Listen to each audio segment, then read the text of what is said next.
Hello everyone, I am Megan, a board member at Art in Action, and I'm going to be using some found objects around my house today to make a sock puppet.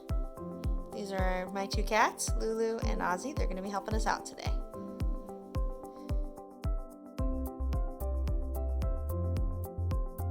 First thing you're going to want to do is gather up some materials for your sock puppets. I just scouted around what I had around the apartment. I found this nice sock here. Actually, it's an Easter sock left over from Easter. Obviously not getting a lot of use these days, so it's going to make a really excellent sock puppet. Nice fluffy material. I also found these two cat toys that I thought might work well as eyeballs, but really you can find any round objects or even use some construction paper, cardboard box to cut things into that round shape to make eyeballs. And then I also just found a couple of random decorations. This is a bow left over from a gift bag, so I'm kind of stealing that potentially to make some hair for my sock puppet. I've also gathered up some scissors, some other materials I have, including some pipe cleaners, some yarn I might use to make clothing or decorations. I actually couldn't find my hot glue gun, so I'm going to be using some Mod Podge here. Hopefully that will be able to hold all my materials together, and just any other sort of materials and adhesive that you might have. Lulu, you ready to get started? She's ready. Okay, next up, just shaping the form of the sock puppet. So I've put the sock on my hand, and now I'm just sort of laying the shape, pushing this part of the sock inside to form a little mouth like that. You can kind of move that and see how the sock puppet starts to look. And then if you just want to clamp down on that, hold your fingers to your thumb really tight, turn this inside out, and then you will have the start of the sock puppet's mouth. It will create a little bit reinforcement behind the back of here so that you can keep that mouth in place. So next up, I've just taken my sock puppet and turned it inside out. That area that I was holding here is this section, so I'm keeping that the same. And then I just found a little piece of cardboard that had a little bit of depth to it, cut out the shape of the inside of the mouth, so this will be the very back. So you can kind of see if I'm moving my hand like this, it's just turned inside out, so that's what it will look like. Cut that out and just glued that on with the Mod Podge, and I'll let that sit and dry a little bit, and then we'll turn this guy inside out and start decorating his face. Alright, so next up I have turned my sock puppet back inside, right side in, and so the mouth, the cardboard pieces are just back here in the back of the mouth.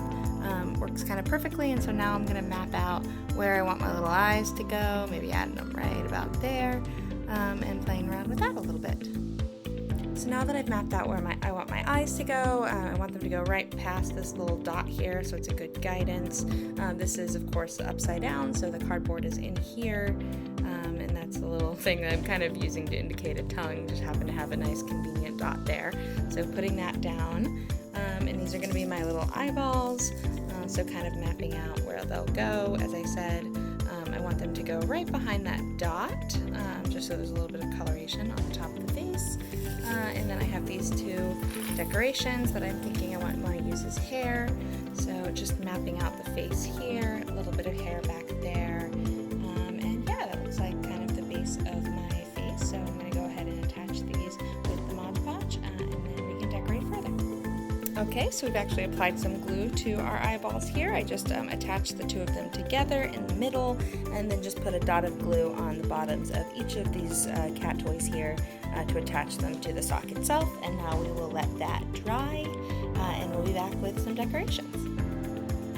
Okay, so now that the tacky glue seems to be working quite a bit better than the Mod Podge, we can work on putting together some eyeballs. So really for the eyeballs, you can use, again, any materials you might have lying around. I just found this little piece of colored construction paper that I'm cutting out from, as well as some blue felt that I just happen to have lying around.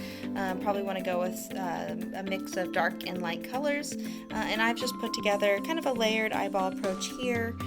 Just a round circle in the end, added this little white round circle, and then I'm layering on the felt for kind of a cutesy look with a little divot out of it. But again, you can really make this out of anything. If you just want to cut some circles, glue them on, that's totally fine too. Okay, so now that I've got the eyes right where I want them, I've been playing around with some other decorations. I've decided, hey, let's turn this puppet into a kitty cat, because you know, I got some sleeping kitties right in front of me. It felt like an easy thing to do.